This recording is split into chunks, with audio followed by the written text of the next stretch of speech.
anunciado, hemos invitado al doctor Ricardo Cuenca, que fuera ministro de Educación y hasta hace poco director del Instituto de Estudios Peruanos IEP. Es un investigador en temas educativos y por eso quiero preguntarle, en primer lugar, sobre un libro que, aunque no es hecho por el Ministerio de Educación, sí está destinado a los escolares y se llama Constitución Política del Perú para Escolares, publicado por el Fondo Editorial del Congreso del Perú. ¿Usted lo conoce? Díganos, por favor, si esto corresponde a los estándares de otras publicaciones similares, si es tratar con respeto a los escolares peruanos, hacerles leer este libro. Buenas noches, Fernando. Muchas gracias por la invitación. Yo creo que el deterioro de la política, la pérdida de pudor para mostrar los intereses particulares, han ocasionado que suceda esto, ¿no? Que se utilice la educación para fines partidarios. Esto claramente es una propaganda partidaria y es una pena porque en el país habíamos aprendido a dejar de lado el uso de la educación para asuntos partidarios. Ahora las universidades son usadas por los partidos, los materiales educativos son usados por los partidos y esto responde a esta situación tan precaria que estamos viviendo en el que se pierden las formas del diálogo, el pudor por los intereses particulares, insisto, y en general la desprofesionalización y el deterioro de la política. ¿Y cómo reaccionan los maestros frente a esta realidad? Han atravesado en un periodo difícil con uno de ellos presidente de la República, que no hizo el consenso entre los maestros porque quiso crear un sindicato disidente del antiguo sindicato único, el SUTEP.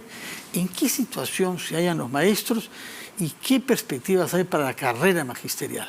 Conversaba con un colega del MIT hace muy poco con el que estamos escribiendo un texto justamente sobre sindicalismo y una de las cosas que le envío hace poco es, le digo, mira, el SUTEP está defendiendo la meritocracia en el país, cosa que pareciera inédita, aunque cuando uno analiza cómo se ha ido construyendo la reforma docente en el Perú, te das cuenta que efectivamente no tendría que ser tan sorpresivo como la gente cree, porque ha sido un proceso que ha empezado en el 2001, una construcción que ha ido avanzando poco a poco hasta el año 2021 con la llegada del presidente Castillo, y debo decir, con la continuidad de la presidenta Boluarte, en que esta reforma se rompe. Entonces el magisterio creo que está mucho más claro que nunca, pidiendo por un lado una serie de demandas laborales, como le corresponde a un sindicato, pero de otro lado reconociendo que la reforma funciona y por eso la defiende, y creo que los maestros son mucho más responsables con su trabajo que lo que este texto podría ser, y entonces dudo mucho que sea utilizado de una manera irreflexiva o amplia. Al contrario, va a ser utilizado probablemente como un mal ejemplo de lo que pasa cuando se usa con fines particulares los textos. Pero ojalá que este documento no lleve a la politización de las clases, ¿no? Todos tenemos la clara percepción de que falta educación cívica, falta una motivación a la confianza en nuestras instituciones. Si esto dará lugar a una polémica sobre fujimoristas sí, fujimoristas no, vamos a seguir retrocediendo. Sí, sin duda, además porque el país había empezado también un proceso un poco más lento que otros países de migrar esta idea de educación cívica tradicional basada en el conocimiento de las instituciones y los procedimientos, los deberes y los derechos, hacia una idea de formación ciudadana mucho más relacional en el que se incorporan la ciudadanía, se incorpora la relación con el ambiente, la identidad de género, una serie de otras cosas que hacen que la democracia no solo sea ese régimen abstracto en el que cada 5 años vamos a votar, sino que tiene que ver una democracia con el día a día, con el cotidiano, esto que O'Donnell llamaba la democracia de los ciudadanos, ¿no? Entonces esa migración es la que necesitamos y esto no contribuye a eso, esto contribuye a una polarización mayor, porque si esto llega a las aulas, un maestro que no es fujimorista, solo para ponerlo, porque los maestros tienen también un bagaje cultural, social y político, va a utilizar esto para hacer un ataque, entonces se va a generar algo absolutamente innecesario por haber utilizado un material escolar para hacer alguna propaganda a un partido. Dado de que el golpe de Estado que intentó Pedro Castillo copió de una manera tan precisa lo que había dicho Fujimori en el año 92, ¿alguien puede ocurrirse algún día también presentar lo que hizo Pedro Castillo como una formidable ocasión para cambiar el país. Yo estoy esperando que la bancada de Perú Libre, el bloque magisterial, consiga una imprenta que cuente la historia de una manera distinta también. Ahora, pese a todo, como usted ha dicho y se lo ha comunicado a su colega norteamericano, los maestros en su mayoría han tomado partido a favor de la meritocracia. Y eso significa someterse a exámenes para conseguir puestos nombrados. Pero sin embargo, una ley votada en el Congreso que permitiría el acceso automático a puestos nombrados. Fernando, creo que el asedio a las reformas en el Perú han existido desde que se crearon. La reforma docente del 2012 recibió mucho asedio. La gran diferencia era que, primero, los congresistas, aún cuando uno pensaba que los congresos anteriores no eran buenos, hacían un mínimo de política, es decir, se sentaban a conversar con el otro para tratar de buscar un acuerdo. A eso se ha renunciado en este Congreso. Pero adicionalmente, el Ejecutivo tiene que hacer un trabajo político.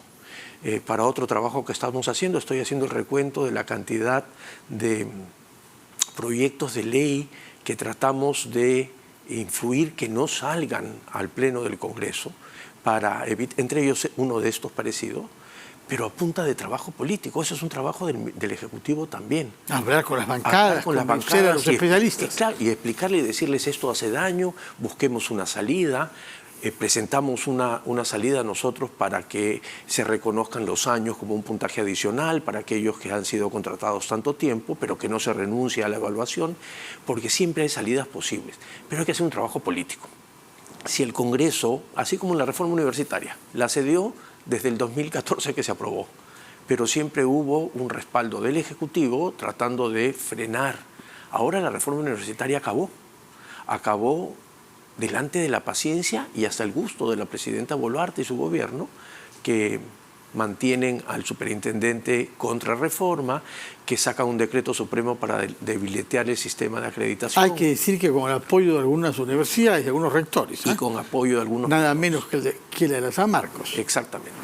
Ahora, una pregunta concreta que apela a su experiencia como ministro. ¿Por qué hay un porcentaje tan elevado de escuelas en nuestro país que no tienen servicios higiénicos funcionales ni agua potable? Ayer hemos hablado con un alcalde de un distrito de Lima que nos ha contado eso y con un congresista que ha visitado. ¿Por qué hemos llegado a esta situación? Por un descuido del Estado de muchas décadas, de por lo menos 30 años. El esfuerzo que hace el Estado, inclusive colocando dinero para solucionar el problema de infraestructura escolar, es absolutamente marginal en el problema.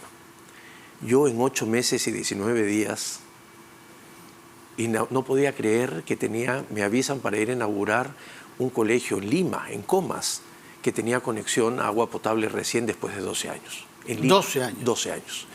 Y entonces la pregunta fue ¿por qué? Y creo que allí se combinaban dos cosas. Uno, por supuesto, el presupuesto, la decisión política para poder colocar en ello, pero lo otro, saber hacer las cosas.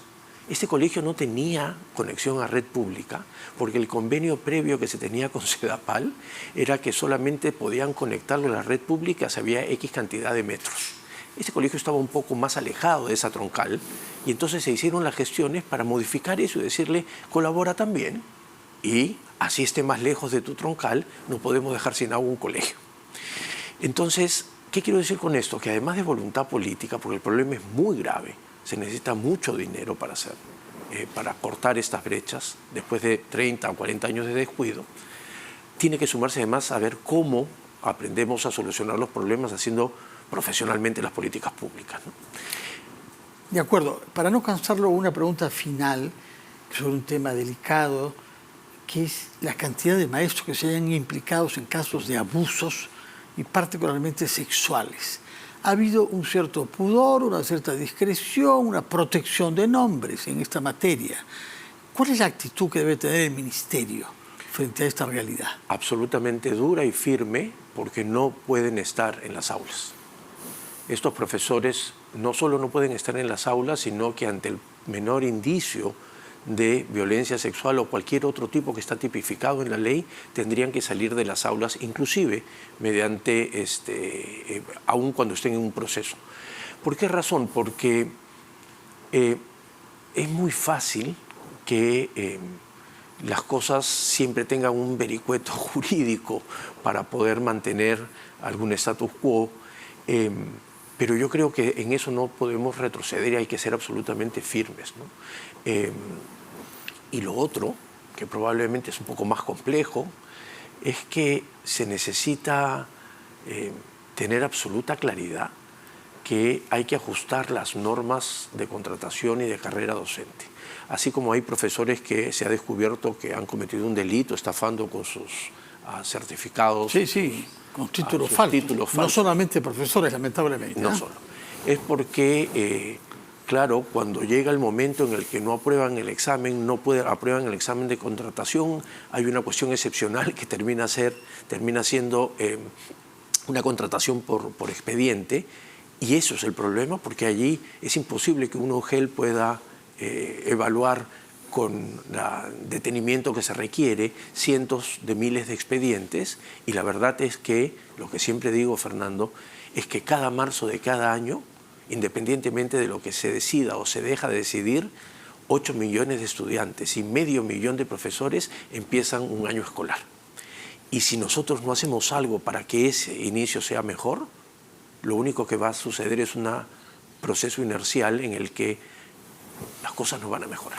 Ahora, hemos visto, y acá terminamos, el caso de esta niña en Loreto, que había sido violada sistemáticamente por su padrastro, salió embarazada a los 11 años de edad, y luego supimos que esta chica no había ido al colegio, nadie se dio por enterado, nadie percibió que tenía dificultades la niña, y al final, tarde, relativamente, se descubrió que estaba encinta. ¿Qué pasa cuando un niño se ausenta de un colegio?